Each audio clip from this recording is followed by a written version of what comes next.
Le premier bruit qui rompit le silence de la nuit fut le doux tintement métallique d'une notification d'email, suffisamment aigu pour percer le calme qui régnait à l'intérieur de la vieille berline de Liam Ward.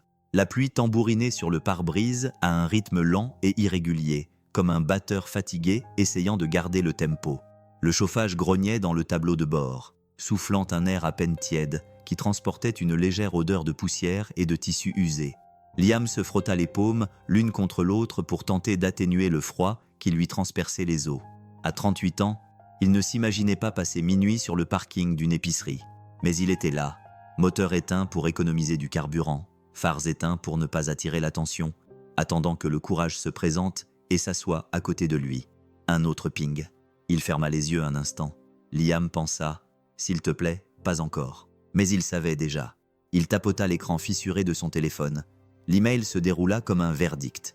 Vos heures ont été réduites en attendant une réévaluation de vos performances algorithmiques. Une phrase stérile. Une phrase qui n'avait pas été écrite par un être humain.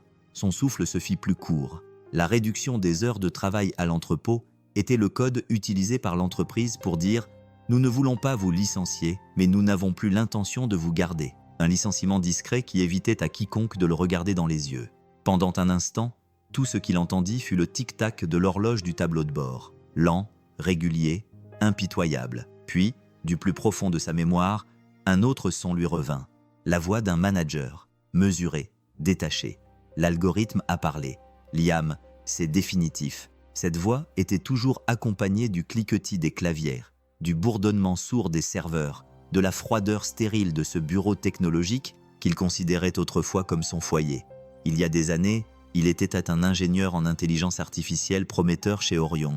Pas une superstar, mais quelqu'un de stable, de réfléchi, qui se souciait du coût humain derrière chaque équation. À l'époque, il travaillait sur un système destiné à aider les entreprises à gérer leur main-d'œuvre. Mais le système avait pris de l'ampleur. Il s'était transformé en quelque chose d'autre, quelque chose de bien plus froid. Il se souvenait encore avoir rédigé la note de service qui était devenue un avertissement que personne ne voulait entendre. Le contexte humain n'est pas facultatif. Un parent qui part tôt pour s'occuper d'un enfant malade n'est pas un handicap. Des données manquantes ne devraient jamais être un motif de sanction.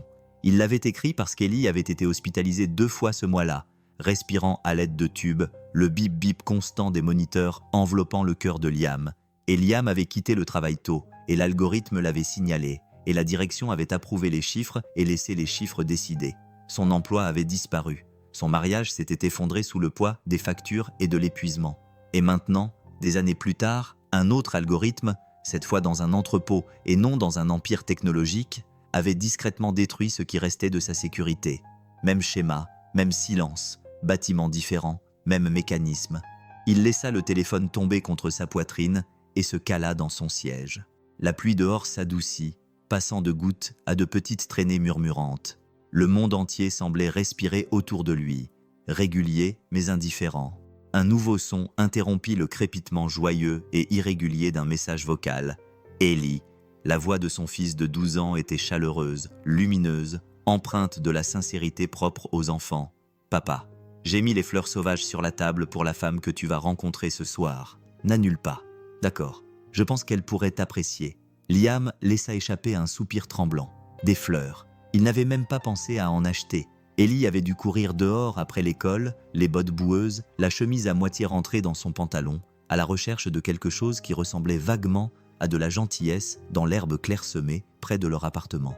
Il réécouta le message une fois de plus. Le ton plein d'espoir du garçon toucha quelque chose au plus profond de lui rappelant qu'il ne pouvait pas abandonner. Pas tant qu'Ellie croyait en des choses comme les fleurs sauvages et les secondes chances. Le téléphone vibra à nouveau. Cette fois, c'était sa sœur. « Liam, écoute, » dit-elle d'une voix vive mais attentionnée. « Je t'ai inscrit à ce rendez-vous à l'aveugle parce que tu as besoin d'une bonne chose ce mois-ci. Mais n'importe quoi. Honnêtement, mets ta chemise la plus moche. Si elle te juge sur ton apparence, on ne veut pas d'elle de toute façon. » Il baissa les yeux vers lui-même. Un t-shirt gris délavé avec du coton effiloché aux coutures, un jean effiloché à un genou, des chaussures qui avaient trop servi. Il eut un rire sec. « Si elle s'enfuit en me voyant, pensa-t-il, je ne lui en voudrais pas. » Il jeta un coup d'œil aux portes automatiques du supermarché qui s'ouvraient dans un léger sifflement chaque fois que quelqu'un sortait avec des sacs qui bruissaient. Ce bruit le ramenait en quelque sorte à la réalité, lui rappelait que le monde continuait de tourner. Il souleva le miroir de la visière. La faible lumière de l'habitacle révéla ses yeux fatigués et sa barbe naissante. Il avait oublié de se raser, et les rides d'inquiétude n'étaient pas là il y a 10 ans. Mais sous tout cela, il y avait quelque chose de stable, une petite partie de lui qui refusait toujours de céder. « Très bien », se murmura-t-il. « Passons juste la nuit. » Il démarra le moteur. La voiture trembla, toussa, puis se stabilisa. Alors qu'il démarrait, une rafale de vent effleura la carrosserie, comme pour l'encourager à continuer. De l'autre côté de la ville, un autre monde se dévoilait. Le paysage sonore était complètement différent. Le cliquetis sec des talons hauts sur le marbre poli, les échos des voix dans la salle de conférence, le doux bourdonnement des projecteurs diffusant des données dans l'air. Une salle de réunion remplie de cadres supérieurs était assise, tendue, regardant les graphiques grimper et plonger sur un écran géant. Au centre de la tempête se tenait Charlotte Caton, bien que le monde l'appelât Charlie, PDG d'Helios, 38 ans. Vive, décisive, d'un calme impeccable. Les journalistes l'avaient surnommée la reine des algorithmes. Mais ce soir-là, son éclat se fissurait. Notre modèle d'optimisation des licenciements a déclenché une réaction négative du public. Le directeur financier a annoncé que les chiffres avaient glissé, les stylos tapotaient, un seul nom a brièvement clignoté sur une diapositive intitulée « Plaintes éthiques ». Liam Ward. Charlie a retenu son souffle pendant une fraction de seconde. Personne ne l'a remarqué. Trop de débats volaient à travers la table. La rentabilité trimestrielle exige de répondre aux attentes des investisseurs. À la fin de la réunion, ses oreilles résonnaient de l'écho métallique de la responsabilité, celui qui la suivait comme une deuxième ombre. Elle se dirigeait vers l'ascenseur lorsque son ami des relations publiques lui a barré le chemin. « Tu viens avec moi ?» insista la femme. « Pas de discussion, tu as besoin d'une vie en dehors des modèles de données. Un rendez-vous à l'aveugle » marmonna Charlie. « Ce soir, oui. Et pour une fois, habillé comme une personne normale. Pas de diamants, pas d'armure de puissance. » C'est ainsi qu'une milliardaire capable d'influencer les marchés d'un simple geste se retrouva en jean, une chemise boutonnée, les cheveux lâchés, sortant d'une voiture élégante garée en face d'un café-librairie tranquille. Une petite cloche tinta lorsque quelqu'un poussa la porte du café. À l'intérieur, Liam entra, vêtu d'habits simples, l'air humble, un bouquet de fleurs sauvages imparfaites à la main. « S'il te plaît, pensa-t-il, ne laisse pas cette soirée être un désastre. » De l'autre côté de la rue, Charlie ferma la portière de sa voiture et se dirigea vers la même lueur chaleureuse. Elle ne savait pas que l'homme à l'intérieur avait autrefois rédigé une note qui aurait pu sauver des milliers de personnes. Il ne savait pas que la femme qui marchait vers lui avait signé l'email qui avait brisé sa vie. Et aucun d'eux ne savait que dans quelques minutes, tout ce qu'il croyait savoir sur l'amour, le pardon et le coût humain d'un algorithme allait s'écrouler. La cloche au-dessus de la porte du café tinta d'un son doux et désuet, suffisamment faible pour se fondre dans le bruissement des pages, les notes discrètes d'une machine à expresso faisant mousser du lait et le tintement lent des tasses en céramique touchant les soucoupes. Liam entra, apportant avec lui un courant d'air froid. L'endroit sentait le papier, les grains de café torréfiés et quelque chose de légèrement sucré, comme de la cannelle réchauffée à la lumière d'une lampe. Il s'éclaircit la gorge, ne sachant pas s'il était à sa place ici. Son t-shirt délavé collait à ses épaules, encore humides de pluie. Les fleurs sauvages qu'Eli avait arrangées se trouvaient maintenant dans sa main, les tiges légèrement écrasées, courbées, mais obstinément colorées dans leur imperfection. Une barista leva les yeux et sourit. Une table pour une personne. Liam hésita. Peut-être qu'elle ne viendra pas, pensa-t-il. Peut-être qu'elle a jeté un coup d'œil à la météo et a décidé que cela n'en valait pas la peine. Mais le souvenir de la voix d'Eli le poussa à avancer. N'annule pas. D'accord, papa. Il balaya la salle du regard. Seule une poignée de personnes étaient assises entre les étagères et les petites tables en bois. Le café était animé d'un doux bourdonnement. Le bruit des pages qui tournent, des cuillères qui remuent, des conversations étouffées qui flottent comme un nuage chaud. Et puis, elle entra. De l'autre côté de la salle, il ne vit pas une milliardaire. Il vit une femme vêtue simplement d'un jean, d'une chemise douce, les cheveux lâchement attachés en arrière, marchant sans hâte. Elle s'arrêta juste à l'entrée alors que la clochette retentissait à nouveau derrière elle, ses yeux s'habituant à la lumière chaude. Son regard balaya le café une fois, deux fois, puis se posa sur l'homme aux yeux fatigués, à la chemise usée et aux fleurs qui semblaient avoir été cueillies avec amour par un enfant, mais sans technique. Elle sourit, doucement, sincèrement, sans calcul. « Êtes-vous Liam ?» demanda-t-elle en s'avançant vers lui. Sa voix le surprit. Elle n'était pas raffinée et professionnelle comme il s'y attendait de la part d'une personne travaillant dans le domaine de la technologie, mais chaleureuse, presque musicale, adoucissant l'atmosphère du moment. « Oui, » répondit-il en s'éclaircissant la gorge. « Désolé, Eh bien, je ne me suis pas vraiment habillé pour impressionner qui que ce soit. » Il désigna maladroitement sa chemise. Elle secoua la tête. « Tant mieux. J'ai rencontré suffisamment de gens qui essaient d'impressionner. Ce soir, je voulais juste rencontrer quelqu'un d'authentique. » Quelque chose se détendit dans sa poitrine. Il tira une chaise pour elle, incertain, un peu rouillé en matière d'étiquette des premiers rendez-vous, mais elle accepta avec un signe de tête reconnaissant.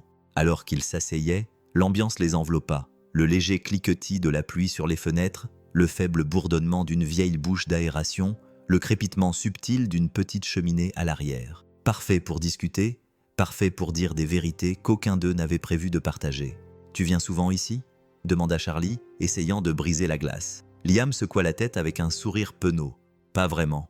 Un café aussi bon coûte plus cher que le crédit de ma voiture. » Elle rit, un son calme et surpris. « Alors je me sens honoré. » Il baissa les yeux vers les fleurs sauvages et les poussa légèrement vers elle. « C'est mon fils qui les a cueillies.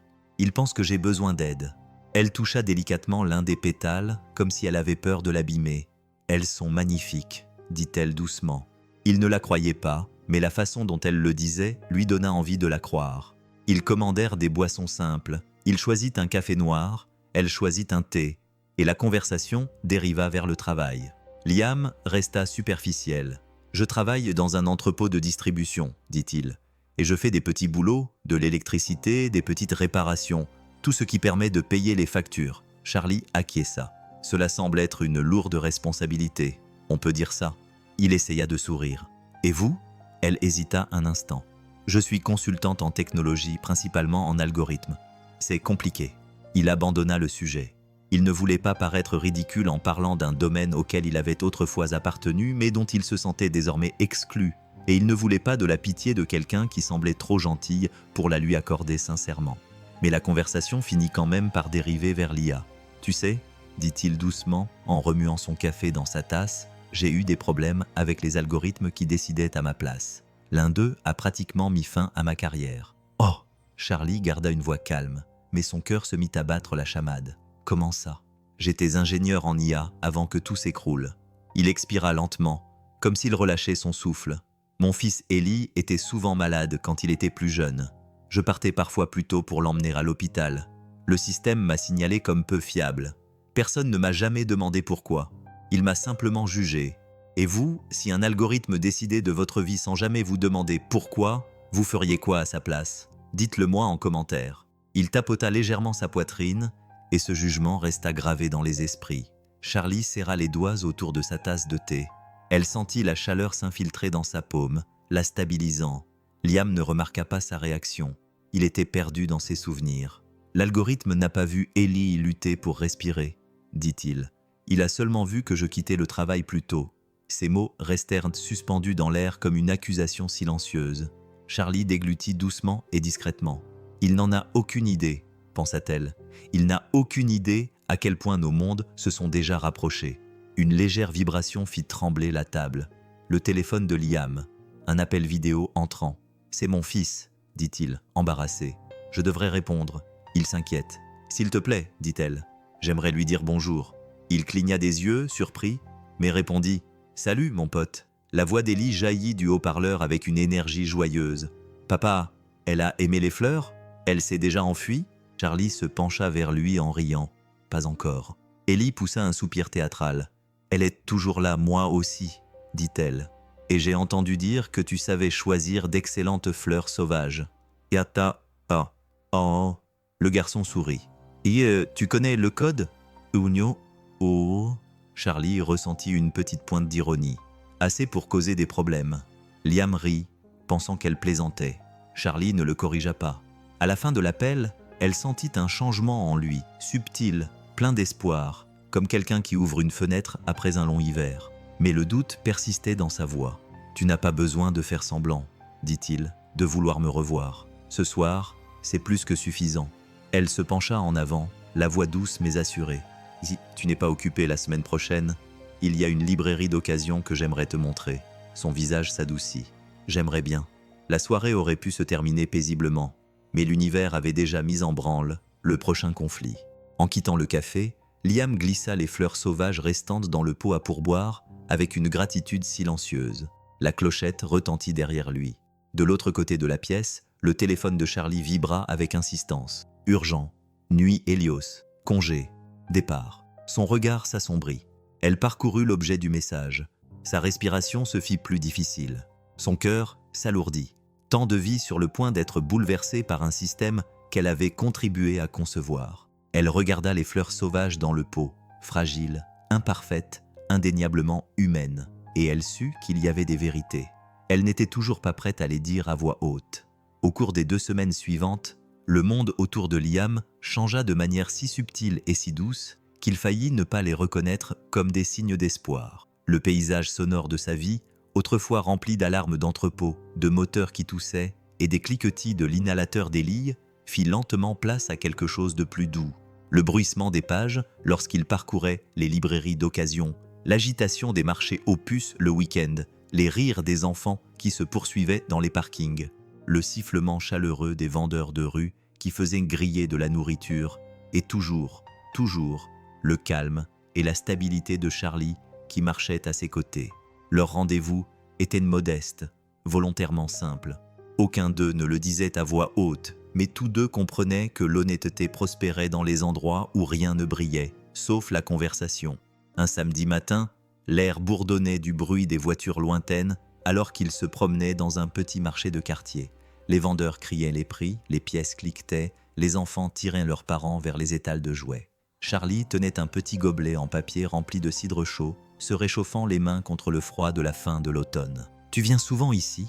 demanda-t-elle alors qu'Ellie courait devant, examinant une boîte de vieilles pièces de radio. « Dès que nous en avons l'occasion. » Liam dit qu'il adore démonter des objets.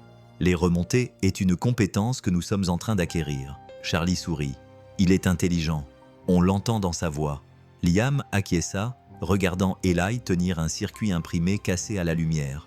Oui, il a cette étincelle. J'essaie juste de ne pas laisser le monde l'éteindre. Il n'avait pas l'intention de le dire à voix haute, mais Charlie ne broncha pas devant cette honnêteté. Elle laissa cette vérité s'installer entre eux, comme une vérité qu'elle n'avait pas peur d'assumer. Plus tard, alors qu'ils étaient assis sur un banc dans un parc avec des cafés à emporter, Charlie lui donna un petit coup de coude. « Tu as mentionné une fois que tu travaillais dans l'ingénierie de l'IA avant l'entrepôt. » Il expira bruyamment, comme si cela pesait sur lui depuis des années. « Oui, il y a une éternité. Tu veux bien me raconter ?» demanda-t-elle. Il n'y avait aucune pression dans sa voix, seulement de la curiosité sincère. Et autre chose, une lueur d'émotion. Elle essaya de la cacher. De la culpabilité, de la reconnaissance, la peur d'être reconnu. Mais Liam ne pouvait pas encore le voir. Il fit tourner son pouce sur le bord de la tasse de café, rassemblant ses pensées. « Je travaillais dans une start-up appelée Orion », commença-t-il. « Une petite équipe de grands rêves. Nous voulions créer des systèmes qui aidaient les entreprises à prendre de meilleures décisions, des décisions équitables. » Et Yushi a demandé. J'étais celui qui rappelait sans cesse à tout le monde que l'équité n'était pas facultative. Un petit rire lui échappa. Agaçant, n'est-ce pas? Elle secoua la tête même s'il ne la regardait pas. J'ai rédigé une note, poursuivit-il. Un avertissement. J'ai dit que le système ne pouvait qu'aider à prendre des décisions, pas les remplacer. Sans supervision humaine, il risquait de mal interpréter des éléments qui ne figuraient pas dans les données. Il fit une pause, les yeux rivés sur Ellie qui traversait le parc, comme un parent partant tôt pour une urgence médicale, ou quelqu'un aux prises avec une crise invisible, ou encore une personne s'occupant d'un parent malade. Charlie retint son souffle. Liam ne le remarqua pas. Il continua à parler. Nous étions censés inclure une mesure de sécurité, une exigence de présence humaine, mais elle disparut quelque part entre les démonstrations et le déploiement. Trop d'investisseurs voulaient voir l'efficacité de l'automatisation, pas les nuances humaines compliquées. Il rit à nouveau, mais cette fois-ci, il n'y avait pas d'humour. Devinez qui le système a signalé en premier lorsqu'il a été mis en service. Je murmurai. Oui, moi. Le gars qui avait créé l'alerte, le système l'a ignoré. Sa voix s'adoucit. Il dit « Je manquais de fiabilité. J'avais une faible synergie et une grande volatilité. Des mots sophistiqués pour dire « Vous partez tôt parce que votre fils est malade ». Le bruit ambiant du parc s'est atténué autour d'eux. Les cris des enfants, le bruissement des feuilles, les aboiements des chiens, tout est devenu silencieux, comme si le monde comprenait que c'était un moment qui exigeait d'être écouté. Ma femme n'a pas supporté la pression. Liam a poursuivi. Les factures s'accumulaient, les emplois m'échappaient. Elle ne l'a pas dit ouvertement, mais j'ai perdu mon emploi d'ingénieur. Cela a brisé quelque chose en nous. Charlie a senti ces mots la frapper comme une douche froide, car elle savait exactement où était passée la technologie d'Orion. Elle savait exactement qui l'avait acheté. Elle savait exactement quel cadre avait signé les documents de fusion-acquisition. Et elle avait le sentiment inquiétant d'avoir déjà vu son nom dans une plainte éthique enfouie dans un rapport trimestriel. Mais elle ne se permettait toujours pas de croire que c'était lui. Pas encore. Ce soir-là, après le départ de Liam et Ellie, Charlie entra dans son appartement terrasse et fut accueilli par un silence coûteux qui résonnait de l'absence de personne. Ses talons claquaient doucement sur le parquet, tandis qu'elle se dirigeait vers son bureau. Une fois assise à son bureau, elle tapa un nom dans le système d'archivage interne. Acquisition Orion, mémosétique, mots-clés de recherche Word. Les résultats s'affichèrent avec un léger tintement numérique. Un dossier s'ouvrit, un PDF apparut. Et là, il y avait un document qu'elle n'avait pas vu depuis des années, sur la surveillance humaine dans les systèmes de licenciement automatisés, rédigé par Liam Ward et son équipe. Son cœur battit une fois très fort. Elle fit défiler des lignes de code, des organigrammes, des avertissements et du texte en gras, puis enfouit dans une chaîne d'anciens emails la réponse de son jeune moi. Les questions éthiques peuvent ralentir les négociations. Supprimons-les pour l'instant. Nous pourrons les réintroduire plus tard si les clients le demandent. Elle ferma les yeux et appuya ses doigts sur son front. Qu'ai-je fait ? La dernière pièce s'emboîta douloureusement. Liam n'avait pas seulement souffert à cause d'un monde indifférent. Il avait souffert à cause d'une décision qu'elle avait personnellement approuvée, car elle avait choisi le profit plutôt que les gens bien avant d'en comprendre les conséquences. Elle ferma lentement son ordinateur portable, comme si le fait de fermer le couvercle pouvait étouffer la vérité. Mais la vérité était déjà réveillée. La nuit où la vérité commença à se resserrer autour d'eux trois. Liam, Ellie et Charlie ne s'annonça pas de manière dramatique. Elle arriva tranquillement, comme le font souvent les ennuis, se glissant dans le bruit d'une respiration superficielle et irrégulière. À 2h14 du matin, Liam se réveilla en sursaut. Il n'avait pas besoin d'ouvrir les yeux pour savoir ce qui se passait. Il l'entendait, le sifflement doux et désespéré de l'air qui luttait pour passer à travers les poumons enflammés d'Ellie. Le son était faible, mais indubitable, un râle humide qui rendait l'atmosphère de la pièce oppressante. « Papa » murmura Ellie d'une voix cassée. « Je suis là » répondit instantanément Liam, qui cherchait déjà l'inhalateur. Le clic de l'appareil résonna dans l'appartement plongé dans la pénombre. Ellie prit 2 profondes bouffées d'air, mais le soulagement ne vint pas. Sa respiration s'accéléra, devint plus difficile. « Pas ce soir » pensa Liam. « S'il te plaît, pas encore comme ça. » Le ventilateur bon marché dans le coin bourdonnait inutilement, tandis qu'il prenait Ellie dans ses bras, sentant les côtes du garçon vibrer à chaque inspiration superficielle. Il attrapa ses clés, son portefeuille, et enfila sa veste. Dehors, l'air nocturne était humide et froid, portant la faible odeur du béton trempé par la pluie. Alors qu'il installait Ellie délicatement sur le siège passager, il murmura « Reste avec moi, mon pote, je suis là. » Le moteur de la voiture toussa pour se réveiller, crachant comme s'il n'appréciait pas d'être sollicité à cette heure-là. Liam sortit du parking, les pneus roulant sur le gravier dans un crissement étouffé. Chaque feu rouge lui semblait être une punition. Chaque intersection lui paraissait trop longue, trop vide.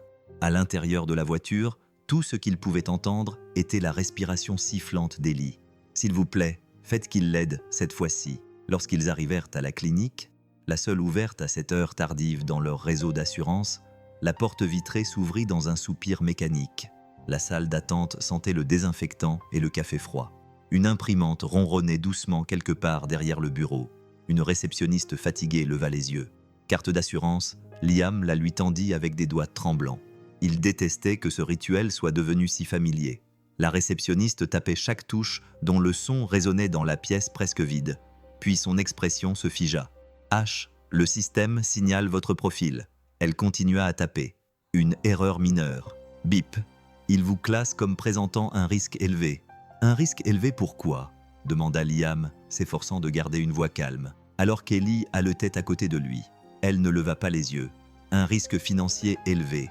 Cela signifie que le système prévoit que vous ne serez probablement pas en mesure de payer les médicaments recommandés.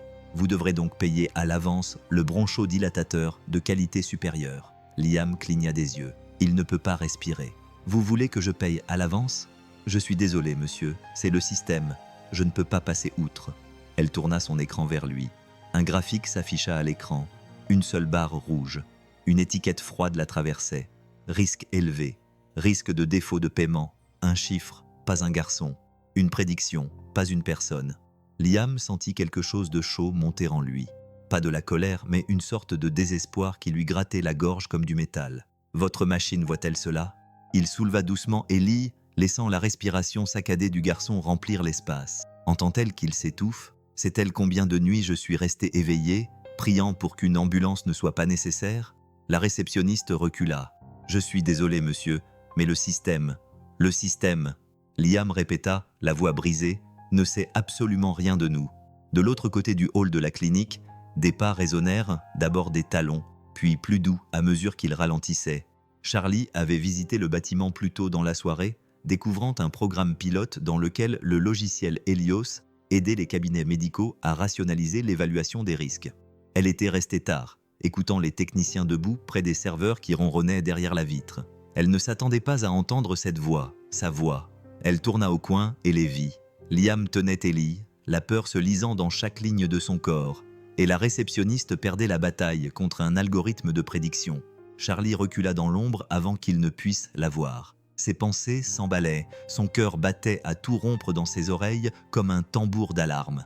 Elle sortit son téléphone et composa un numéro qu'elle connaissait par cœur. Superviseur technique d'intégration médicale, Helios à l'appareil. « C'est Charlotte Caton, dit-elle doucement.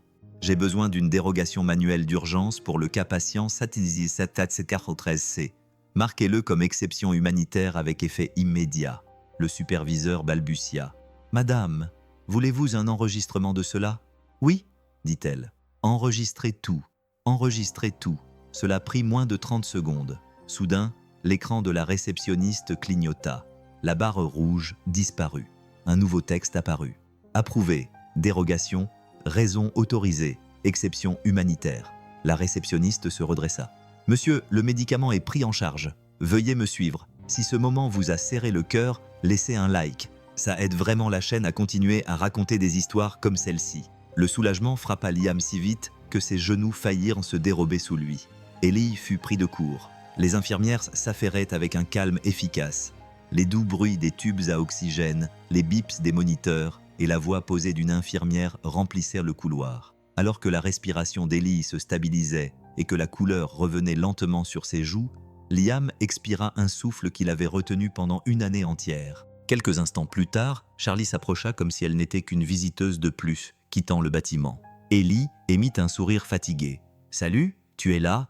Elle s'agenouilla à côté de lui. « Je t'avais dit que je te saluerais si je te revoyais. Tu es plus gentil que la machine, dit-il en essayant de sourire. Elle a donné une mauvaise note à papa. Quelque chose en Charlie se brisa à ces mots, mais elle garda une voix calme. Les machines ne te connaissent pas comme les gens. Ellie se pencha en arrière, les paupières lourdes. Tant mieux, parce que papa est un bon papa. Liam cligna des yeux, pris au dépourvu. Merci, mon grand. Charlie se leva lentement. Son regard se posa un instant sur le couloir où la dérogation avait sauvé la vie d'un enfant.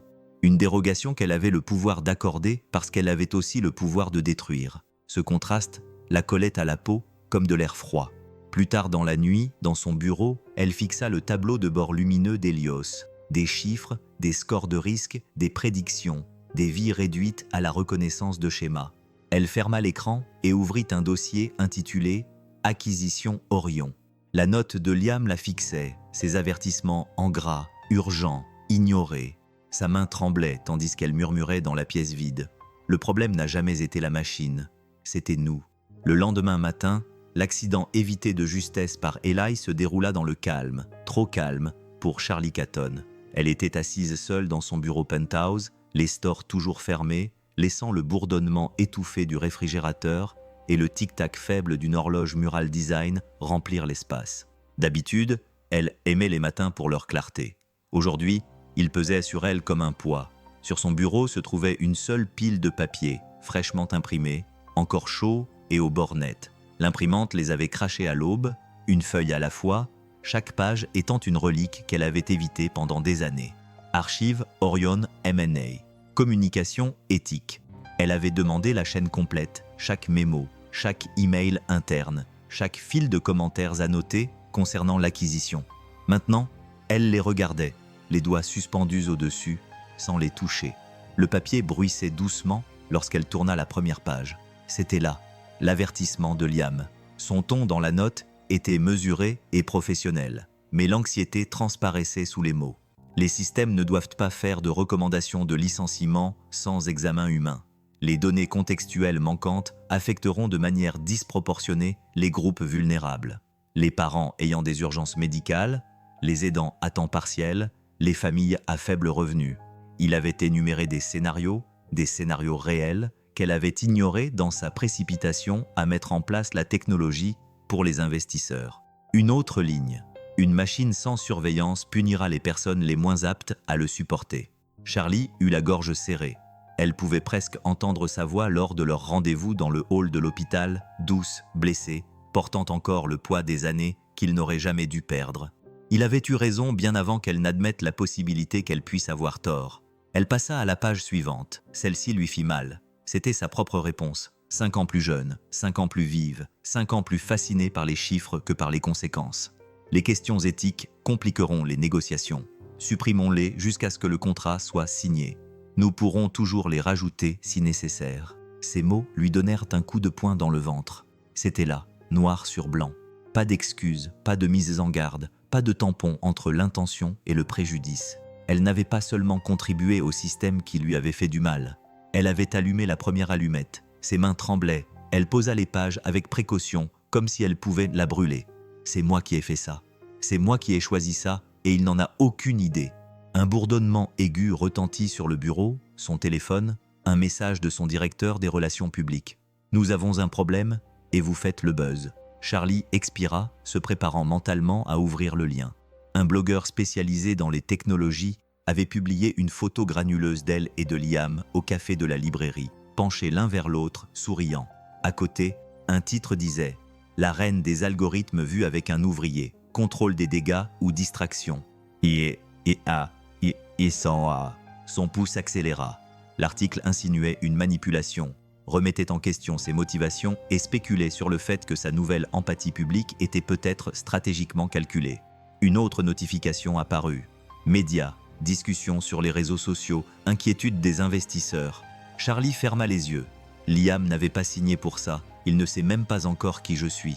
Avant qu'elle n'ait le temps de réfléchir davantage, son téléphone vibra à nouveau. Cette fois, c'était un appel vidéo. Ce n'était ni les relations publiques, ni les investisseurs. C'était quelqu'un d'infiniment plus dangereux à ce moment-là. L'écran s'illumina, révélant le visage souriant d'un garçon de 12 ans, encadré par des cheveux en bataille et un comptoir de cuisine encombré. Ellie s'exclama « Mademoiselle Charlie, papa et moi sommes en train de faire des crêpes. » Regarde derrière lui. La pâte coulait du fouet comme du ciment humide. La voix de Liam flottait hors champ. « Mon pote, incline le téléphone vers l'arrière. Elle n'a pas besoin de visiter l'évier. Trop tard, elle l'avait vu. L'évier débordait de vaisselle. Et à l'arrière-plan, un petit bouquet de fleurs sauvages était posé dans un vase, celles qu'il avait sauvées après leur rendez-vous, incapable de les jeter. Sa poitrine se serra. « Comment te sens-tu aujourd'hui » demanda-t-elle. « Bien. » Le médicament avait agi rapidement. Ellie sourit, puis se pencha vers elle. « Papa te dit bonjour, mais il fait semblant de ne pas m'avoir entendu. » Liam apparut enfin. Sa voix était rauque, chaleureuse mais prudente. « Bonjour. » Elle sourit doucement. « Bonjour. » Leurs regards se croisèrent à travers l'écran dans un bref moment de détente, qu'elle savait éphémère, car l'instant d'après, son visage changea.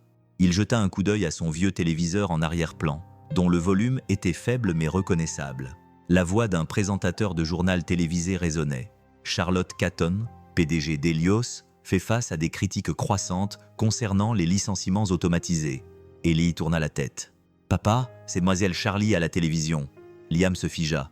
Charlie eut un pincement au cœur. Il prit la télécommande et augmenta le volume. Il n'avait pas l'air furieux, ni en colère, juste perplexe. À l'écran, une photo de Charlie apparut. Cheveux lisses, regard intense, posture imposante, tout le contraire de la femme qu'il pensait avoir appris à connaître. Ellie cligna des yeux en regardant l'écran, puis son image dans l'appel vidéo. « Attends, Mademoiselle Charlie, c'est elle. » Pendant un instant, personne ne respira. Charlie rompit le silence. « Liam, je peux t'expliquer. J'allais te le dire. Je voulais juste... » Mais il ne la regardait plus à travers l'écran. Il regardait les gros titres à la télévision qui la liaient à des scandales, des licenciements, des décisions algorithmiques sévères. Une incrédulité silencieuse et blessée remplissait ses yeux. « Tu travailles pour Helios. » Sa voix était à peine plus forte qu'un murmure. Elle déglutit. « Je dirige Helios. Si vous voulez voir ce que Liam va répondre après cette phrase, abonnez-vous maintenant. Parce que la suite va tout faire basculer. » Silence, pas le genre calme, le genre effondré. Les yeux écarquillés d'Ellie occupaient tout le cadre. « Mademoiselle Charlie, vous êtes milliardaire. » Liam ne dit pas un mot de plus. Il se pencha en avant et mit doucement fin à l'appel. L'écran devint noir. Le silence qui suivit était absolu, à l'exception du léger sifflement du souffle de Charlie qui s'accélérait dans sa poitrine. Elle resta assise, figée, l'email imprimé la fixant comme une preuve. La preuve d'une vérité qu'elle n'avait pas encore affrontée devant la personne qui comptait le plus pour elle. Son téléphone vibra à nouveau. Les messages du service de relations publiques exigeaient un examen public, mais aucun d'entre eux n'avait d'importance, car la seule personne qui méritait de connaître toute la vérité venait d'en découvrir la pire partie sans avertissement. Le murmure sourd de la télévision continua de résonner dans l'appartement longtemps après la fin du journal télévisé. Liam resta immobile, une main posée sur le comptoir, l'autre serrant la télécommande si fort que le plastique craquait. Ellie l'observait avec des yeux écarquillés et incertains, sentant qu'un changement important venait de se produire, quelque chose d'assez lourd pour peser sur l'atmosphère qui les entourait. À l'écran, des images de Charlie défilèrent. Conférences, assemblées d'actionnaires, le sourire raffiné d'une femme habituée à prononcer des chiffres qui faisaient bouger les marchés. Mais aucun de ces visages ne correspondait à la femme qui s'était agenouillée à côté d'Ellie dans le couloir d'une clinique pour lui caresser les cheveux. Aucun ne correspondait à la femme qui souriait aux fleurs sauvages. Aucun ne correspondait à la femme qui avait dit « Ce soir, je veux juste rencontrer quelqu'un de vrai ». Liam déglutit péniblement, sentant son pouls battre à la base de son cou. C'est elle, celle qui est derrière tout ça. L'algorithme qui lui a coûté sa première carrière. La cascade d'échecs qui a détruit son mariage. Le système qui l'a réduit à 2 reprises à un point de données peu fiable. Eli tira sur sa manche. « Papa, Mademoiselle Charlie a des ennuis ?» Liam s'efforça de garder une voix calme. « Oui, mon grand, on dirait bien, mais « en difficulté » n'était pas le mot juste. La vérité l'était. Ce soir-là, la pluie balayait la ville en nappes régulières, tapant contre les fenêtres et éclaboussant les gouttières et les pulsations rythmiques. Liam envoya un message pour demander à parler et Charlie accepta presque instantanément, comme si elle avait attendu ce moment avec un mélange d'appréhension et de soulagement. Ils se retrouvèrent dans le parking derrière le café de la librairie, le premier endroit où ils s'étaient souri. Ce soir-là, l'air sentait l'asphalte mouillé et le métal froid. Les lampadaires clignotaient à travers la pluie, projetant de pâles reflets sur les flaques d'eau. Liam arriva le premier. Son souffle formait de légers nuages lorsqu'il expirait, les mains enfoncées dans les poches de sa veste. Charlie s'approcha lentement, chaque pas résonnant doucement et délibérément sous la pluie battante. Lorsqu'elle l'eut rejoint, elle prit la parole la première, sa voix à peine audible sous la pluie. « Liam, je n'ai pas menti pour te faire du mal. Je voulais juste... » « Tu n'as pas menti. » Il rit amèrement, incrédule. « Tu m'as laissé m'asseoir en face de toi pour te raconter comment le système avait détruit ma vie. Tandis que toi... » Sa voix se brisa. « Tu as signé les contrats. Tu as construit ce fichu système. » Ses épaules s'affaissèrent, comme si la vérité lui imposait un poids physique. « Je sais, et j'aurais dû te le dire plus tôt. Pourquoi ne l'as-tu pas fait ?» demanda-t-il. La question n'était pas acerbe. Elle était brute, épuisée, pleine d'un homme qui avait porté trop de choses seul pendant trop longtemps. Elle hésita. La pluie tambourinait sur son manteau, chaque goutte comme une petite confession, parce que je ne voulais pas voir ce que je vois maintenant. Sa voix tremblait, la déception, la colère, la douleur que j'avais causée. Je ne voulais pas que tu me regardes et que tu vois le pire de moi-même. Liam secoua la tête, l'eau de pluie glissant sur ses cheveux. Tu crois que je me soucie de ton image, Charlie? J'ai tout perdu. J'ai perdu mon travail. Mon mariage s'est effondré sous la pression. J'ai regardé Ellie dormir, reliée à des machines, pendant que je lisais un email me disant que je manquais de fiabilité. Sa voix se fit plus dure. Un algorithme m'a privé de ma dignité. Et toi, que tu l'aies voulu ou non, tu as tenu le stylo qui a signé ce verdict. Charlie ne se défendit pas. Elle ne se cacha pas derrière le jargon des affaires ou la pression des actionnaires. Elle dit simplement, avec l'honnêteté tranquille de quelqu'un qui se trouve au bord du précipice de son pire choix. « J'étais ambitieuse et effrayée, et trop disposée à croire que l'efficacité justifiait tout. » La pluie s'intensifia, tambourinant sur l'auvent métallique au-dessus de leur tête. « Dis-le clairement, » murmura Liam. « Dis-moi la vérité sans le filtre de l'entreprise. » Elle le regarda dans les yeux. « Je connaissais les risques éthiques, et je les ai mis de côté parce que cela facilitait la conclusion de l'accord. C'est à ce moment-là que la douleur s'est intensifiée, car elle n'a pas édulcoré la vérité. » Liam recula, la poitrine serrée. « Tu sais ce que tu es en train de dire ? Les personnes qui m'ont licencié la première fois n'ont pas pris la peine de m'expliquer. Elles se sont cachées derrière le système. Mais toi, tu me dis que tu as vu le danger et que tu l'as ignoré ?» Elle acquiesça, les larmes se confondant avec la pluie. « J'avais tort et j'ai passé ces dernières années à prétendre que ce n'était pas le cas. Mais en te rencontrant, en voyant Ellie, en ressentant le poids de ce que j'ai contribué à créer, elle inspira bruyamment. Je ne peux plus faire semblant. » Il la fixa, cherchant la femme en qui il avait commencé à avoir confiance, celle qui aimait les vieilles librairies, les fleurs sauvages et les blagues sur les mauvais choix de codage. Mais à ce moment-là, tout ce qu'il voyait, c'était la tempête qui les séparait. « Je peux accepter d'être pauvre, » dit Liam doucement. « Je peux accepter de travailler de nuit et de faire des petits boulots. Je peux accepter mes erreurs dans mon mariage, » dit-il en déglutissant. « Mais ce que je ne peux pas accepter, c'est de devenir une sorte de rédemption pour toi. Je ne ferai pas partie de ton discours de relations publiques ou de ton projet de culpabilité. Tu ne l'es pas, » murmura-t-elle. « Tu es plus que ça. Et il ne s'agit pas de relations publiques. C'est non. » Sa voix transperça la pluie. « Je ne te laisserai pas utiliser ma douleur pour te donner bonne conscience. » Son souffle se coupa au mot « douleur ». Ça brûlait parce qu'elle en était la cause. Ça brûlait parce qu'elle s'en souciait. Il se détourna. « C'est fini entre nous. » Mais la nuit n'était pas finie pour Charlie. Quelques heures plus tard, trempée et frissonnante dans son bureau, elle était assise devant un écran éteint. L'interface Helios se reflétait faiblement sur la vitre, une lueur faible pulsant comme une étoile mourante. Les emails affluaient. Réunion urgente du conseil d'administration, préoccupation des investisseurs, bénéfices du module de licenciement, stratégie de relations publiques, message de confinement, tout ce à quoi elle répondait sans hésitation auparavant. Maintenant, elle les regardait comme s'ils appartenaient à une autre vie. Par instinct, ou peut-être par désespoir, elle ouvrit à nouveau l'ancien mémo de Liam. Sa propre réponse, écrite en dessous, la regardait avec une cruelle clarté. « Nous pouvons remettre l'éthique plus tard. » Son estomac se noua, son souffle se coupa. Sa main trembla tandis qu'elle murmurait « Plus tard, ce n'est plus possible. » Après avoir pris une profonde inspiration, elle rédigea un nouveau message. Court, incisif, impossible à mal interpréter. Objet, conseil d'administration, réunion d'urgence, ordre du jour obligatoire, arrêt immédiat du module de licenciement Helios initié par Charlotte Caton. Son doigt hésita une seconde avant d'appuyer sur « Envoyer ». Le doux bruissement résonna plus fort que le tonnerre. La salle du conseil d'administration d'Helios avait toujours été empreinte d'un son particulier, d'un silence presque théâtral, de la confiance tranquille d'une richesse raffinée et d'un pouvoir maîtrisé. Mais ce matin-là, le silence semblait plus vif, chargé d'une attention si intense qu'elle en était presque palpable. Les papiers bruissaient, les fauteuils en cuir craquaient, et le bourdonnement sourd du projecteur projetait une faible lueur sur la longue table. Charlie se tenait debout à l'autre bout de la table, les paumes à plat sur la surface devant elle. Elle affichait un calme parfait, mais son cœur battait à tout rompre sous sa peau, régulier, insistant, lui rappelant qu'elle était vivante d'une manière qu'elle n'avait pas ressentie depuis des années. Cette pièce avait été le théâtre de lancement de produits, d'acquisitions, de fusions, de triomphes.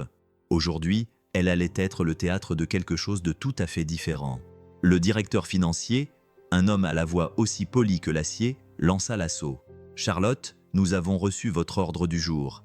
J'espère que le mot « fermeture » est une faute de frappe. » « Ce n'est pas le cas, » répondit-elle. Un murmure parcourut la table. Des chuchotements aigus, des bruissements de veste, le cliquetis d'un stylo tombé par inadvertance. Le directeur financier brandit un rapport. Le module d'optimisation des licenciements d'Helios représente un tiers de nos revenus récurrents. Vous nous demandez de démanteler une mine d'or. Charlie inspira lentement. La pièce sentait légèrement le café et la tension. Ce que je demande, dit-elle, c'est que nous cessions de laisser un algorithme licencier des gens sans rendre de compte. Un membre plus âgé du conseil d'administration ricana. La réaction négative du public s'estompera. Ils oublient toujours. Vous voulez brûler un produit d'1 milliard de dollars pour des raisons d'image? Non, répondit Charlie. Pour des raisons d'éthique. Ce mot eut plus d'impact que n'importe quel chiffre financier. Elle tapota l'écran derrière elle. Le projecteur s'alluma et afficha des études de cas. Des noms floutés, des données anonymisées, des histoires de personnes licenciées à tort en raison de lacunes dans le contexte. Un père s'occupant d'une épouse handicapée. Une jeune mère jonglant entre 2 emplois. Un magasinier signalé parce que son badge fonctionnait mal. Ce ne sont pas des pépins, dit Charlie. Ce sont les conséquences de décisions que nous avons prises trop rapidement et d'avertissements que nous avons ignorés. Le directeur financier fronça les sourcils. Des avertissements de qui? Charlie hésita un peu trop longtemps. Des ingénieurs, des éthiciens de la première heure, dit-elle prudemment. Des personnes qui comprenaient que ce que nous construisions avait des limites. De Liam, ajouta sa conscience. De l'homme que vous avez entendu. Elle ne prononça pas cette dernière partie à voix haute. Un autre membre du conseil d'administration feuilleta des documents. Nous avons passé les audits réglementaires et nous avons satisfait à toutes les exigences légales. C'est justement le problème, répondit Charlie doucement.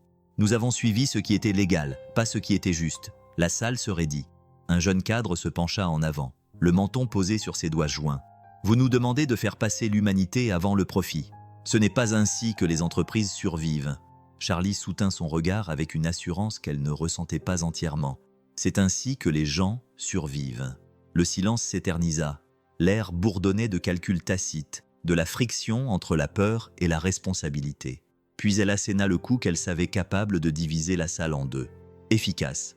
Aujourd'hui, je propose de fermer définitivement le module de licenciement. Pas de pause, pas d'ajustement. Fin. Le directeur financier frappa du poing sur la table. Charlotte, vous réalisez ce que cela signifie? La valeur des actions va chuter. Les actionnaires vont se révolter. Vous risquez de perdre votre poste. Je sais, dit-elle. Et vous êtes prêt à sacrifier toute votre carrière pour un moment de relations publiques. Un moment. Sa voix se tendit, puis se stabilisa. Un enfant a failli perdre l'accès à un médicament vital parce qu'un système avait jugé son père financièrement peu fiable. Ce n'est pas un moment, c'est une vie. Sa voix s'adoucit lorsqu'elle ajouta « Nous ne pouvons plus nous cacher derrière des chiffres ». Un silence glacial envahit la salle. Elle pouvait sentir le jugement, le ressentiment, l'incrédulité, comme une chaleur rayonnant de chaque siège. Mais quelque chose d'autre brillait aussi, un changement, une prise de conscience. L'un des membres les plus âgés, un avocat spécialisé dans les droits du travail à la retraite, prit la parole doucement. « Si nous supprimons ce module, par quoi le remplacerons-nous? Par une supervision humaine, répondit Charlie. De vraies personnes prenant de vraies décisions et un nouvel institut indépendant d'Helios qui contrôlera tous les algorithmes importants que nous développons. » Elle cliqua à nouveau. Un logo apparut à l'écran, Human Loop Institute, un avenir où les machines assistent sans remplacer la responsabilité. Quelques membres du conseil d'administration la fixèrent du regard. Quelques-uns rirent sous cape. Le directeur financier croisa les bras. « Vous êtes en train de détruire notre produit le plus rentable, » répéta-t-il. Charlie acquiesça. Tant mieux. Il n'aurait jamais dû être rentable. Personne ne bougea. Personne ne respira. Le bourdonnement du projecteur s'intensifia, régulier, inébranlable. Puis vint le moment du vote. Les mains se levèrent. Certaines avec colère, d'autres avec réticence, d'autres encore avec détermination. Lorsque le résultat apparut à l'écran, un bruit sourd résonna dans la poitrine de Charlie. Ils avaient accepté, de justesse, mais suffisamment. Le module de licenciement serait supprimé, sa présidence serait réexaminée, son leadership remis en question, ses motivations scrutées. Mais la décision était prise. Elle expira longuement, le souffle tremblant, comme si elle libérait des années de culpabilité refoulées. Elle ne sourit pas. Ce moment n'avait rien de victorieux. Il était simplement nécessaire. La conférence de presse suivit. Les appareils photo cliquaient, les journalistes murmuraient, l'air bourdonnait de curiosité et de scepticisme. Charlie se tenait au podium, une femme dépouillée de son armure, sans posture de pouvoir, sans confiance répétée, juste honnête. « Il y a des années, commença-t-elle, j'ai pris une décision qui privilégiait l'efficacité plutôt que l'humanité. Et des milliers de personnes en ont payé le prix. Une vague parcourut la foule. Aujourd'hui, nous fermons le module de licenciement Helios. Non pas parce que nous y sommes contraints, non pas parce que c'est populaire, mais parce que c'est juste. » Elle fit une pause, laissant le silence porter le poids de ses mots. « Et dès maintenant, nous lançons le Human Loop Institute, un organisme indépendant dédié à garantir que l'IA existe pour soutenir le jugement humain et non pour le remplacer. » Les appareils photo cliquèrent. Les journalistes chuchotèrent. Quelque part, au fond, un défenseur des travailleurs acquiesça discrètement. Ce n'était pas une rédemption, ce n'était pas un pardon, mais c'était un début. Ce soir-là, une fois le bruit retombé, Charlie se tenait seul devant l'immeuble de Liam. La lumière du couloir clignotait au-dessus de sa tête, projetant des taches pâles sur le sol. Elle ne frappa pas. Au lieu de cela, elle se baissa et glissa doucement une enveloppe sous la porte. Sur le devant, de sa propre main, elle avait écrit « Pour Liam Ward, si jamais tu veux une place à la table ». À l'intérieur se trouvait l'ordre de fermeture signé et une lettre manuscrite qu'elle avait réécrite une douzaine de fois. Lorsqu'elle s'éloigna, le couloir redevint silencieux, à l'exception du léger bruissement du papier qui tombait sur le sol. Le couloir devant l'appartement de Liam était silencieux lorsque Charlie glissa l'enveloppe sous sa porte. Mais lorsque Liam la découvrit juste après l'aube, le silence était la dernière chose qu'il ressentait. Il s'apprêtait à partir pour son service matinal à l'entrepôt, les clés tintant dans une main, son café dans l'autre, lorsque son pied heurta quelque chose de fin et de craquant sur le sol. Il se baissa, fronçant les sourcils. Une enveloppe, de couleur crème, manifestement délibérée. Son nom était écrit sur le devant d'une écriture qu'il reconnut immédiatement, des traits réguliers et élégants, le genre d'écriture qui appartient à quelqu'un qui a signé trop de contrats et trop de vies. Pour Liam Ward, si jamais tu veux avoir ta place à la table, le message lui serra le cœur. Son premier réflexe fut de s'éloigner, de laisser l'enveloppe fermée, intacte, ignorée.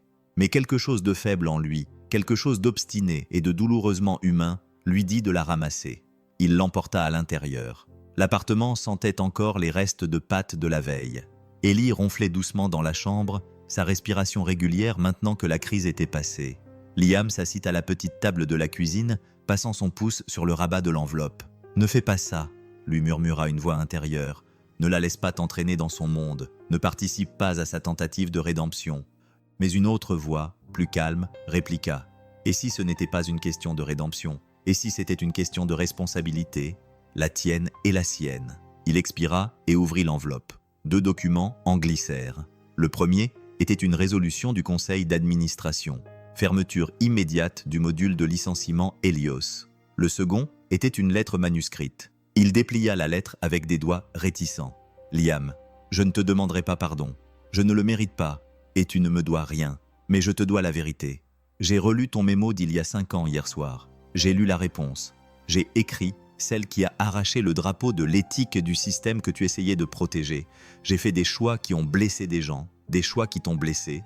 Aujourd'hui, je l'ai arrêté. Non pas pour effacer ce qui s'est passé, non pas pour regagner la faveur du public, mais parce que tu avais raison et que je t'ai ignoré.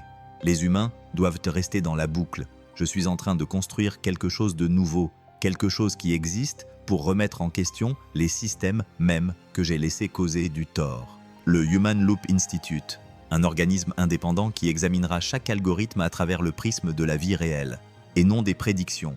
Si vous voulez vous joindre à nous, si vous voulez aider à construire quelque chose qui empêche que ce qui vous est arrivé n'arrive à d'autres, la porte est ouverte. Charlie Liam laissa la lettre tomber doucement sur la table. Le papier fit un léger bruit en se posant. Il resta immobile pendant un long moment, n'entendant que le ronronnement du vieux réfrigérateur et le grondement lointain d'un camion poubelle à l'extérieur. Son cœur était tiraillé par des émotions contradictoires, de la colère, de la fatigue, de la curiosité et quelque chose d'autre qui le terrifiait plus que tout. La possibilité, se dit-il en se frottant le visage. « Je ne suis pas un symbole, murmura-t-il. Je ne suis pas une sorte de boussole morale pour sa transformation en salle de réunion. Pourtant, l'ordre de fermeture était réel, tout comme son aveu, et la façon dont elle avait répondu à l'appel vidéo d'Ellie avec patience et chaleur. Ces moments n'étaient pas une mise en scène. Il fixait toujours les documents lorsque Ellie entra dans la cuisine, les yeux à moitié ouverts, les cheveux en bataille. « Qu'est-ce que c'est » demanda le garçon en bâillant. « Quelque chose de Charlie » répondit Liam doucement. Ellie grimpa sur la chaise en face de lui, clignant des yeux. « Elle a des problèmes ?»« Oui, » dit Liam. « Des problèmes parce qu'elle a enfin fait ce qu'il fallait. » Ellie pencha la tête. « Papa. »« Oui, mon grand. » Le garçon désigna la lettre. « Tu vas l'aider à régler ça ?» Liam sentit son cœur se serrer. « Je ne sais pas. Ce n'est pas à moi de réparer ses erreurs, mais c'est à toi de réparer le système si tu le peux, » répondit simplement Ellie. « Tu me dis toujours que si le code fait du mal, les gens changent le code. » Liam retint son souffle. Les enfants avaient le don de démêler les choses compliquées comme s'il s'agissait de nœuds en papier. Il regarda à nouveau l'ordre de fermeture. Au bas de la page, la signature de Charlie, écrite non pas avec puissance, mais avec conséquence. Il referma l'enveloppe, la glissa dans sa veste et prit une décision. Le lendemain matin, le Human Loop Institute bourdonnait de cette énergie qui se dégage lorsque des esprits brillants se retrouvent dans une même pièce sans savoir encore s'ils sont en train de construire quelque chose de révolutionnaire ou de chaotique. Le paysage sonore était riche en conversations étouffées, en pas précipités, en cliquetis de claviers d'ordinateurs portables et en ding d'ascenseurs amenant de nouveaux participants. Les voix portaient des accents provenant de différents départements, d'ingénieurs, d'éthiciens, de sociologues, de représentants syndicaux. Liam entra et s'arrêta, le cœur battant à tout rompre, avec l'incertitude d'un homme qui entre dans un monde auquel il appartenait autrefois et dont il se sentait désormais exclu. Un jeune ingénieur aux lunettes bleu néon lui jeta un coup d'œil. « Vous êtes perdu ?»« C'est le lancement de l'Institut, je suis censé être ici », répondit Liam sans y croire vraiment. L'ingénieur haussa les épaules et lui fit signe d'entrer. « Prenez place, les choses vont bientôt s'enflammer. » À la longue table de conférence au centre, Charlie n'était pas assise en bout de table, mais parmi le groupe, les mains jointes, dans une posture humble. Elle semblait différente, ni petite, ni coupable, simplement présente. Quand elle aperçut Liam debout à la porte, elle retint son souffle. Une lueur d'espoir traversa son visage, rapidement remplacée par du respect. Elle ne se leva pas, ne se précipita pas. Elle se contenta de hocher la tête, lui offrant le siège à côté d'elle. Il s'y dirigea lentement, conscient des regards curieux qui le suivaient. Quand il s'assit, la pièce prit une nouvelle forme, qui semblait inévitable. Un jeune ingénieur, celui aux lunettes fluo, leva la main. « Alors, monsieur Ward, puisque vous êtes nouveau ici, si vous détestez tant l'IA, pourquoi êtes-vous venu ?» La salle murmura, certains amusés, d'autres mal à l'aise. Charlie se tendit. Liam, non. Il se pencha en avant, la voix calme, mais ferme. « Je ne déteste pas les machines, dit-il. Je déteste quand les gens se cachent derrière elles pour ne pas avoir à assumer la responsabilité des vies qu'ils affectent. » Le silence tomba comme une pierre jetée dans une eau calme. L'ingénieur cligna des yeux. Quelqu'un expira bruyamment. Charlie ferma les yeux pendant une seconde, laissant la vérité envahir la pièce. Liam poursuivit. « Si je suis ici, c'est parce que quelqu'un doit dire à haute voix ce que les algorithmes ne peuvent pas dire, et quelqu'un doit s'assurer que ce qui m'est arrivé ne se reproduise plus. » Cette fois, la salle bougea par respect.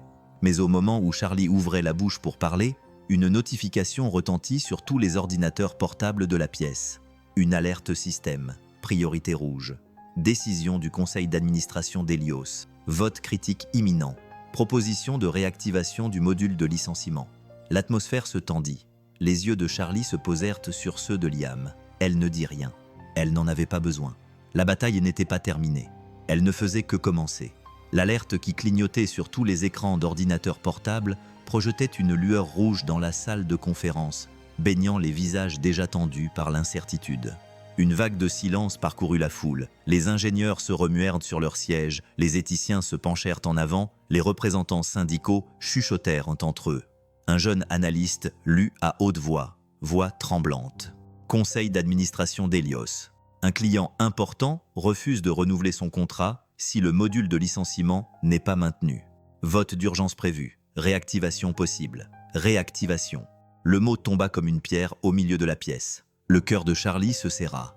Elle savait que les réactions négatives étaient inévitables, mais elle ne s'attendait pas à ce qu'elles soient aussi rapides et impitoyables. Avant qu'elle n'ait pu prendre la parole, tous les regards se tournèrent vers Liam. Le jeune ingénieur qui l'avait défié plus tôt croisa les bras. « Eh bien, monsieur Ward, on dirait que tous vos discours n'ont finalement aucune importance. » Liam prit une inspiration, lente et régulière, laissant le bourdonnement du système de climatisation, le froissement des papiers et le léger cliquetis des touches du clavier l'ancrer. Il pensa à Ellie à l'hôpital.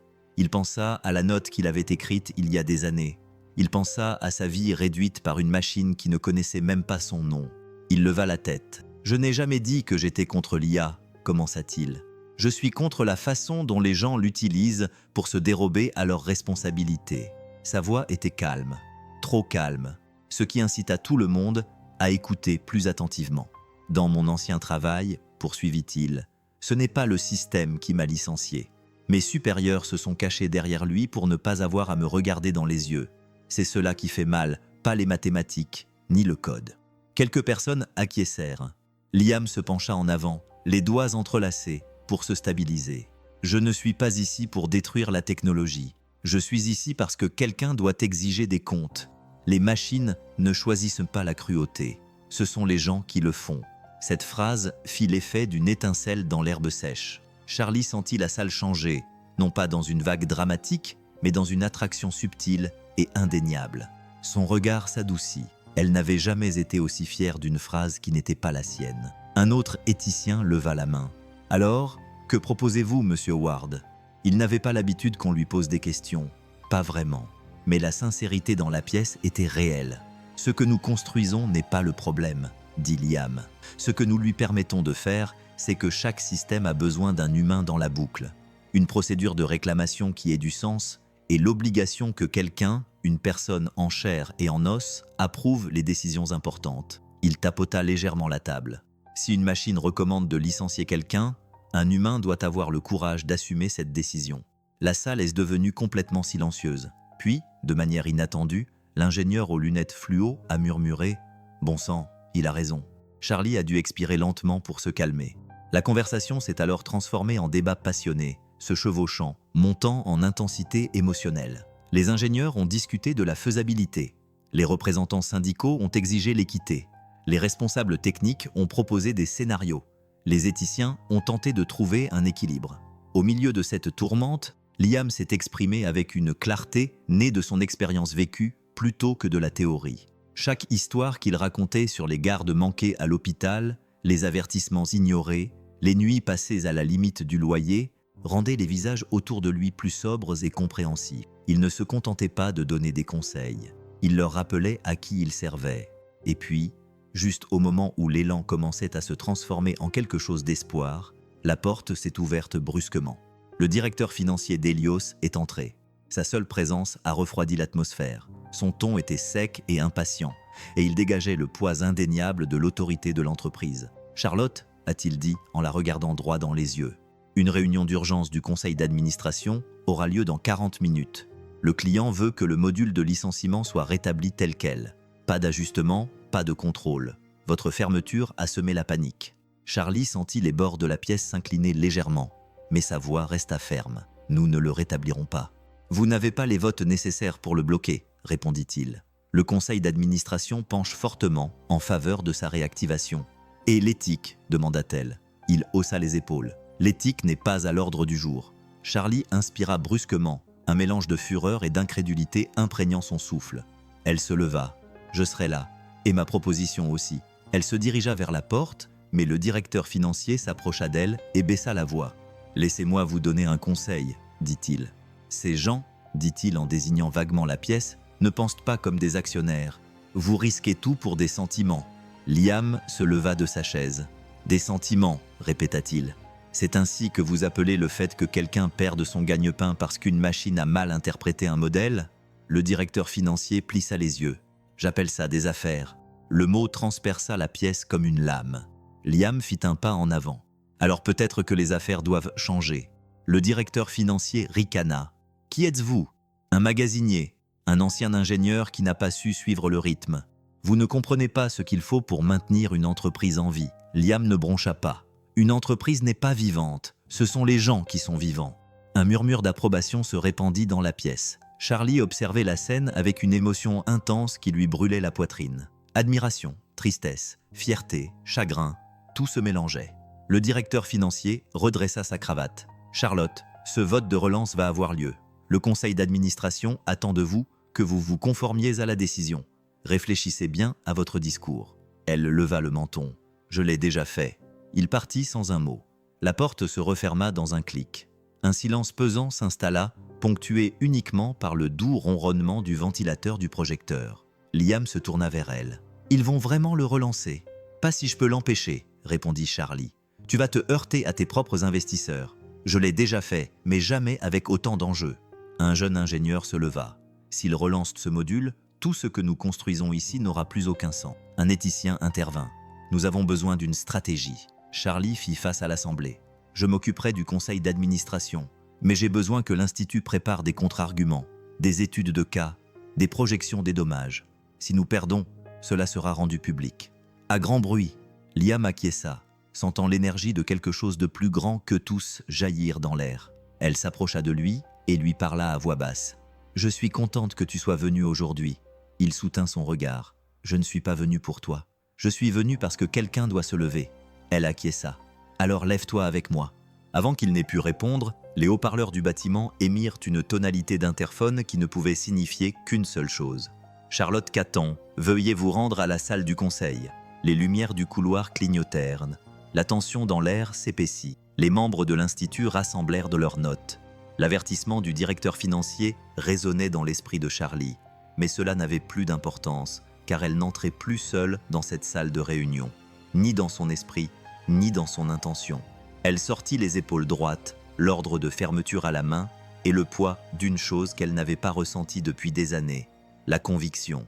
La salle de réunion d'Hélios n'avait jamais été aussi bruyante dans son silence. Les lourdes portes doubles se refermèrent derrière Charlie dans un bruit sourd, l'enfermant à l'intérieur avec 12 personnes dont les expressions allaient de la nervosité à l'hostilité ouverte. Le doux bourdonnement des lumières du plafond se mêlait au grattement à peine audible des stylos et au bruissement des costumes qui se mettaient en place.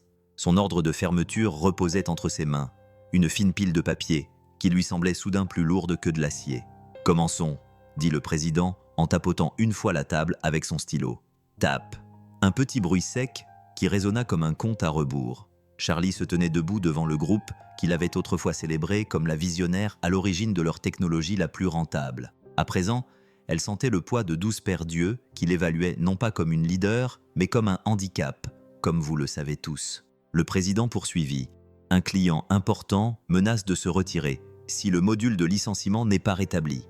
Aujourd'hui, nous votons pour décider de le réactiver ou non. » Un murmure s'éleva. Des pages furent tournées. Un verre tinta faiblement. Et avant que nous votions, le président ajouta « Mademoiselle Caton a demandé à prendre la parole. » Charlie s'avança. Elle inspira, entendant le doux bourdonnement du projecteur qui se réchauffait derrière elle comme un moteur lointain.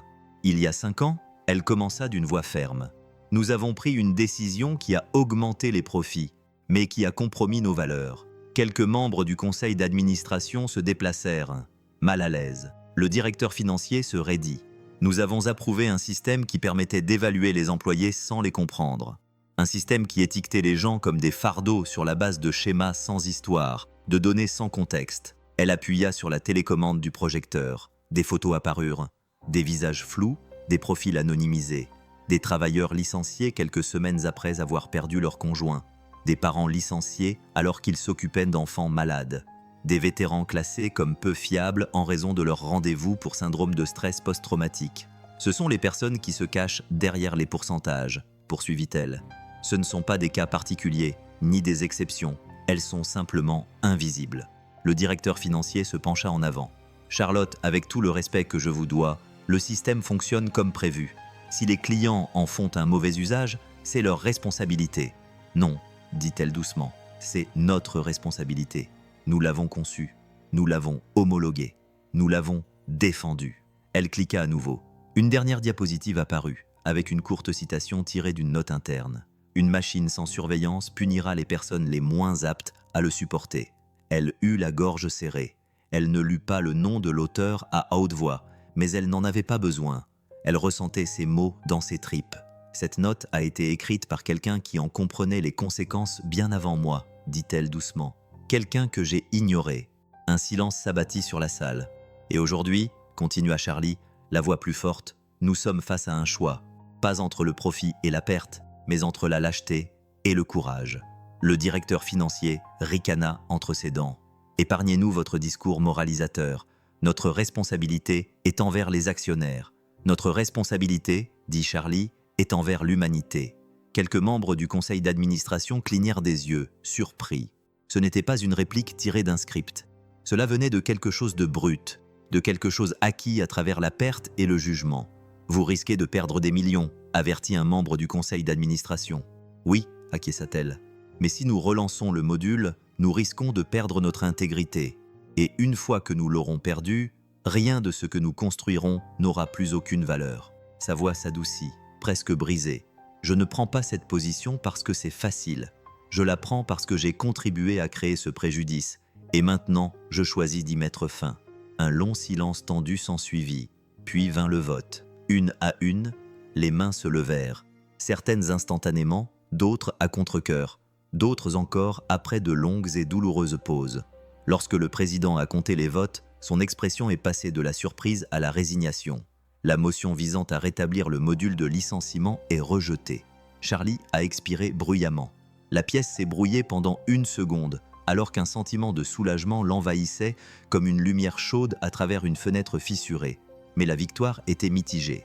Cependant, le président a ajouté d'un ton sec « Votre poste de PDG sera réexaminé. De nombreux actionnaires sont mécontents et cette manœuvre nous coûtera cher. » Charlie acquiesça. Elle s'y attendait. « Si mon poste est le prix à payer pour faire ce qui est juste, je l'accepterai. » La réunion s'est terminée dans un brouhaha de chaises qui raclèrent le sol ciré et de discussions murmurées, et le directeur financier est sorti en trombe sans la regarder. Mais Charlie n'est pas restée pour célébrer ou défendre son leadership. Elle sortit directement du bâtiment, passa les portes vitrées et s'enfonça dans l'air frais de l'après-midi. Elle se rendit au seul endroit où elle estimait que la vérité importait plus que les apparences. La cloche au-dessus du vieux café-librairie sonna doucement lorsqu'elle entra. La salle était calme, seuls quelques lecteurs étaient blottis dans les coins, tournant doucement les pages comme des murmures. À une petite table en bois près du fond, Liam se tenait debout, tenant un exemplaire usé « To Kill a Mockingbird », le livre qu'ils avaient autrefois choisi ensemble sans se rendre compte à quel point il deviendrait symbolique. Il leva les yeux lorsqu'elle s'approcha. Son expression n'était pas chaleureuse, pas encore, mais elle n'était pas non plus fermée. Elle était dans l'attente. « Tu es venu, » dit Charlie à voix basse. « J'ai pensé que nous devrions terminer la conversation que tu as essayé d'entamer, » répondit-il. Elle s'assit en face de lui, les mains jointes sur la table. Le tintement des tasses autour d'eux formait une sorte de battement de cœur en arrière-plan. « Je l'ai désactivé, » dit-elle. « Le module, il a officiellement disparu. »« Je vois, » répondit Alam. « Les informations disent que le conseil d'administration a failli se révolter. C'est peut-être encore le cas. » Elle eut un petit rire fatigué, mais je ne pouvais pas continuer à diriger un système auquel je ne croyais pas. Il la regarda longuement. Puis il posa la question qu'elle redoutait le plus. « Pourquoi me le dire maintenant ? » « Parce que tu méritais de le savoir avant le reste du monde, » répondit-elle. « Et parce que tes paroles m'ont blessé. » Mais c'était vrai. La pièce était silencieuse. Le crépitement de la cheminée dans le coin diffusait une douce chaleur qui emplissait le silence. « Je ne peux pas effacer ce qui t'est arrivé, » dit-elle d'une voix tremblante. « Je peux seulement essayer de faire en sorte que cela n'arrive à personne d'autre. » Liam se pencha en arrière, absorbant la confession. Il pouvait entendre la sincérité dans sa voix. Il pouvait entendre à quel point elle avait changé. Finalement, il prit la parole. « Je ne voulais pas être un symbole de ta rédemption. Tu ne l'es pas, » dit-elle. « Tu me rappelles ce qui compte vraiment. Et si tu pars aujourd'hui, je continuerai à réparer les choses. Pas pour les relations publiques, pas pour les louanges. » Elle déglutit. « Pour toi, pour Ellie, pour tous ceux que nous n'avons pas protégés. » Quelque chose changea dans l'expression de Liam. Pas du pardon, mais de la compréhension. Il expira lentement. « Alors, où allons-nous à partir de là ?» Charlie esquissa un sourire hésitant et plein d'espoir. « Où tu veux. Mais si nous essayons à nouveau, ce doit être sur un pied d'égalité. Pas PDG et victime, juste Charlie et Liam. » Pour la première fois depuis qu'il avait appris la vérité, les épaules de Liam se détendirent. « Oui, » dit-il doucement, « nous pouvons commencer par là. » À ce moment-là, la porte sonna à nouveau. Eli fit irruption dans la pièce, les yeux brillants et les joues rouges. Il les vit assis près l'un de l'autre et fronça les sourcils avec une suspicion exagérée. Il croisa les bras et dit « Vous vous remettez ensemble ou vous déboguez simplement ?» Ils éclatèrent tous deux de rire, trop fort, trop librement, surpris par le bien-être que cela leur procurait. Dehors, le monde attendait, avec son bruit et ses problèmes. À l'intérieur, quelque chose se réparait. Le gymnase du lycée bourdonnait des sons doux et irréguliers d'une communauté rassemblant des chaises, de familles murmurant et d'un micro lointain qui crépitait tandis que quelqu'un réglait le volume. C'était le genre de bruit quotidien que la plupart des gens ignoraient, mais pour Liam, c'était la plus douce des bandes sonores d'une vie qui se recomposait lentement. Ellie se tenait près de la petite scène, tripotant le coin d'un panneau d'affichage. Il n'était pas vraiment nerveux, mais plutôt électrisé, comme il l'était toujours avant de partager quelque chose en quoi il croyait. Le bourdonnement du public lui semblait plus fort que d'habitude. À côté de lui, Charlie se pencha et lui murmura quelques mots d'encouragement. Sa voix était douce, chaleureuse, calme, et plus qu'un simple son, elle était un véritable ancrage. Liam les observait depuis les chaises pliantes du premier rang, laissant la scène s'imprimer dans son cœur comme un souvenir qu'il voudrait revisiter un jour. Il n'était toujours pas habitué à être assis si près du moment où son fils brillait. Il avait manqué tant de choses pendant toutes ces années où il s'était battu pour rester à flot. Mais ce soir, il ne se débattait pas, il ne se noyait pas, il était simplement là.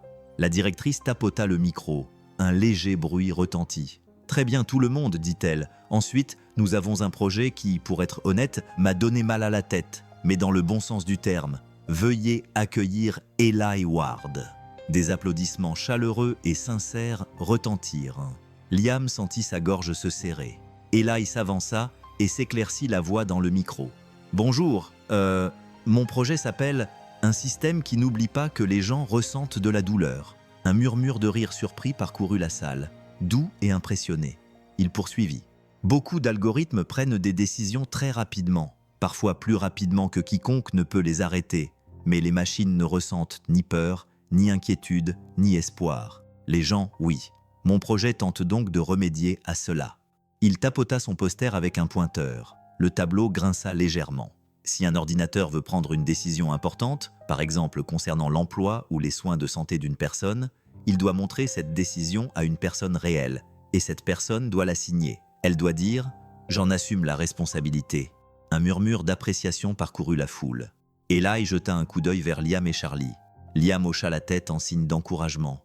Charlie sourit, une petite fierté la secouant comme seule la vérité pouvait le faire. Le garçon continua à étudier la voix, gagnant en assurance. Et si quelqu'un ne comprend pas pourquoi la machine l'a évalué d'une certaine manière, il y a un bouton qui l'explique en anglais simple. Pas de graphique confus, pas de mathématiques secrètes, juste de la compréhension. Il termina par une simple ligne qui fit taire la salle par son sérieux, car personne ne devrait se sentir invisible. Lorsque les applaudissements reprirent, plus forts, plus nourris, Charlie poussa un petit soupir. Liam applaudit jusqu'à en avoir mal aux mains, mais même alors, le sentiment qui l'habitait était plus doux, plus profond, impossible à exprimer avec des mots. Eli s'inclina, penaud mais ravi, et les rejoignit dans le public. Il serra la main de Liam, puis celle de Charlie, puis les deux ensemble, comme si cette combinaison semblait désormais naturelle. Plus tard, après la fin du salon scientifique et le départ des familles, Liam, Charlie et Eli sortirent dans la fraîcheur du soir. Les grillons chantaient dans l'herbe. Un chien aboyait au loin. Le monde semblait à nouveau vivant. « Qu'en avez-vous pensé ?» demanda Eli en balançant son sac à dos. « Tu as été brillant, » dit Charlie. « Tu as été plus que brillant, » ajouta Liam. « Tu as été honnête ?» Eli haussa les épaules, faisant semblant de ne pas être flatté par ses compliments. « Eh bien, vous m'avez aidé, vous m'avez tout appris. » Liam rit. « Mon garçon, je ne t'ai pas appris la moitié de ce que tu sais déjà. » Le sourire de Charlie s'adoucit. « Tu changes le monde, Eli. Une idée à la fois. » Le garçon sourit, puis se précipita vers un coin d'herbe sauvage près du parking. « Je vais cueillir des fleurs, » cria-t-il. « Des fleurs sauvages. Les mêmes que celles qu'il avait cueillies pour le rendez-vous arrangé de Liam. Les mêmes que Liam avait portées maladroitement, plein d'espoir. Le soir où tout avait commencé tranquillement. Charlie et Liam se tenaient côte à côte, écoutant Eli fouiller parmi les hautes tiges.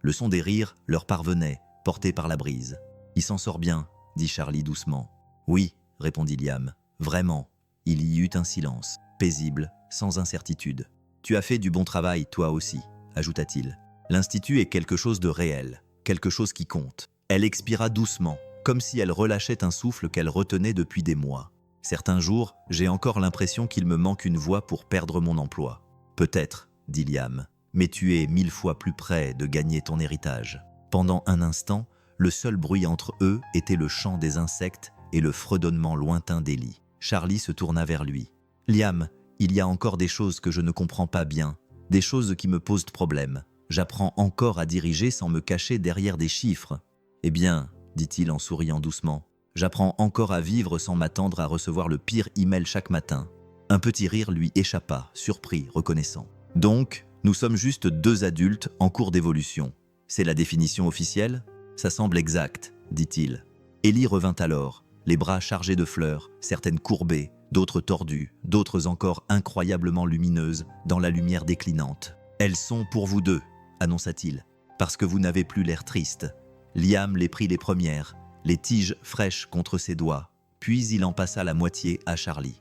Leurs mains se frôlèrent légèrement, avec une familiarité hésitante, mais sans crainte. La voix de Charlie s'abaissa. « Tu sais, pour tout ce que nous avons affronté, tout ce que nous avons brisé et reconstruit. » Elle inspira, entendant le vent tourner. « Je suis heureuse que nous ayons retrouvé notre chemin. » Liam soutint son regard. « Moi aussi. Et pas parce que cela répare le passé, mais parce que cela donne une chance à l'avenir. » Ses yeux se réchauffèrent, non pas le regard poli et confiant d'une PDG, mais celui, doux et sans défense, qu'elle réservait à des moments comme celui-ci.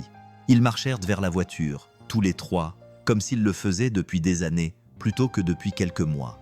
Dans la rue calme, une télévision jouait faiblement à travers la fenêtre ouverte de quelqu'un. Et dans le rapport d'aujourd'hui, le Human Loop Institute est reconnu comme la nouvelle référence dans l'industrie. Charlie s'arrêta pour écouter. Liam jeta un coup d'œil sur le côté. « Tu entends ça ?» dit-il. Elle acquiesça. « Nous n'avons pas encore fini. »« Non, » acquiesça-t-il doucement. « Mais cette fois, nous faisons les choses correctement. » Ellie tira sur leur manche. « Allez, vous deux. » La pizza refroidit. Ils rirent et le suivirent, leurs pas s'accordant facilement. Lorsqu'ils atteignirent la voiture, Charlie murmura « Mia elle-même »,« Mia l'homme » à côté d'elle. Au final, les algorithmes ne font que des suggestions. Mais ce sont les gens qui décident qui ils veulent être, conclut Liam. La porte se referma dans un clic. Le moteur se mit à ronronner. 3 voix, l'une grave, l'autre douce, la troisième encore jeune, se mêlèrent dans le petit espace. Et quelque part, entre la route devant eux et la chaleur de leur silence partagé, quelque chose se mit en place. Pas la perfection, pas la résolution, mais la responsabilité et l'amour, et le courage de les assumer tous les deux. Avant de conclure l'histoire de ce soir, je voudrais vous laisser un petit rappel. Dans un monde régi par des algorithmes et des décisions sans fin prises bien au-dessus de nos têtes, il est facile d'oublier la vérité la plus simple. Nous avons toujours le pouvoir de choisir la compassion. Le parcours de Liam nous rappelle qu'aucun chiffre, aucune étiquette, aucune prédiction ne définit une vie humaine. Et la transformation de Charlie montre que le courage ne consiste pas à ne jamais faire d'erreurs. Il s'agit de les assumer, de les réparer et d'aller de l'avant avec humilité et cœur. Et